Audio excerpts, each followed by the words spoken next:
كل سنة وانتم طيبين، يا رب رمضان يكون شهر الخير وشهر الكرم عليكم جميعا يا رب. هنعمل طريقة سهلة خالص في البسبوسة وموفرة.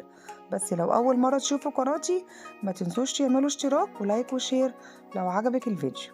هنعمل كل حاجة معانا في الخلاط. حطينا كوبايتين زبدة، وبعد كده هنحط وراهم على طول كوبايتين.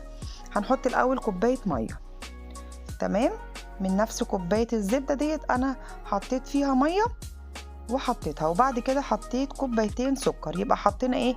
كوبايتين زبدة، كوباية مية، كوبايتين سكر، وبعد كده نحط كوباية زبادي صغيرة. كوباية المية ديت هي اللي هتدي معانا طراوة للبسبوسة، تمام. وبعد كده الشربات بتاعنا ما بيبقاش تقيل. انا عملت 3 كوبايات سكر و3 كوبايات ميه وعصره ليمونه وحطيتهم على النار وما قلبتهمش خالص عشان الشربات ما يسكرش معايا، تمام. وقبل ما اطفي كده بكيس الفانيليا نحطه وخلاص كده.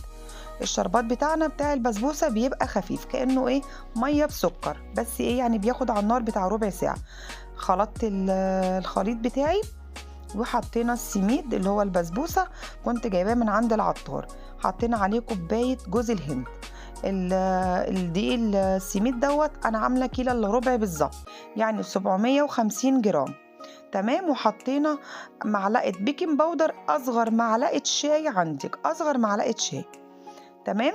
وبعد كده نزلنا بالخليط بتاعنا، ومش هنقلب كتير علشان انت لو قلبتي كتير هتنشف معاكي، تمام. وبعد كده هنخلي بقى كده المواد الجافة كده تتجانس كده مع السائل بتاعها، وبعد كده هنحطها ايه في الصاج او في الصينية زي ما احنا عايزين. بصي ما تقلبهاش كتير. طب انا دلوقتي بصي اهي، ولا خفيفة ولا تقيلة، ما شاء الله عليها، تمام. طب هي دلوقتي لو تقلت مني غصب عني، مثلا طلع السميد كتير او حاجه، بنفس الطبق اللي انا بعمل منزله منه ده، حطي شويه ميه وبايدك كده واقعدي بططي كده على البسبوسه كده، هتطرى معاكي وهتبقى جميله وهتبقى تحفه، تمام. ده لو هي تقلت معاكي ما لقيتهاش بعد ما حطيتي السميد، ما لقيتهاش زي ما انا ما وريتك كده ايه من شويه، تمام. وبعد كده خبطنا كده بالصاج، وبعد كده نحط المكسرات بتاعتنا. نحط بقى بندق سوداني حسب ما انتي ما عايزه. انا بصراحه كنت عامله الكميه ديت على الصاج دوت بس، تمام. بس بصراحه انا كنت مطلعه الصاج دوت لله، وما شاء الله طلع مني زياده. حطيت منه في صينيه تانية، قلت ايه الصينيه ديت هتبقى لينا احنا، ما شاء الله.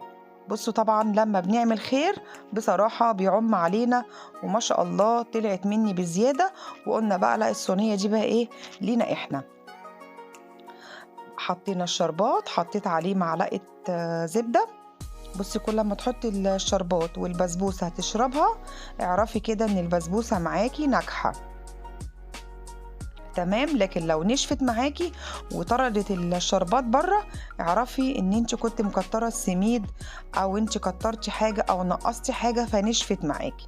كوبايه الميه ديت هي اللي هتدي معانا البسبوسه طريه، زي بالظبط كده زي ما بنيجي نعمل الكعك بتاع العيد، لما بنيجي نحط لبن بينشف معانا، تمام. لكن لما بنيجي نعمله بميه بيطرى، فهو نفس البسبوسه كده بالظبط. حطينا كوباية المية ديت خلت البسبوسة معانا طرية ودايبة دوب، وهتشوفي دلوقتي بصي تحفة، بتتكلم لوحدها والله. مقطوعة اهيت بقطعتها، تمام. بس تيجي تعملي كده بالشوكة دايبة دايبة خالص. جربيها بجد بنفس المقادير بتاعتي واكتبي لي في الكومنت بجد ايه رأيك. بصي دايبة خالص بصراحة، طريقة سهلة خالص وجميلة. انت عايزه تجيبي، ما عندكيش مثلا عطارين مش عارفه تجيبي اللي هو السميد السايب دوت، تمام. ايه بقيرة على الكيس اللي هو الكيس اللي هو بيبقى في المحلات.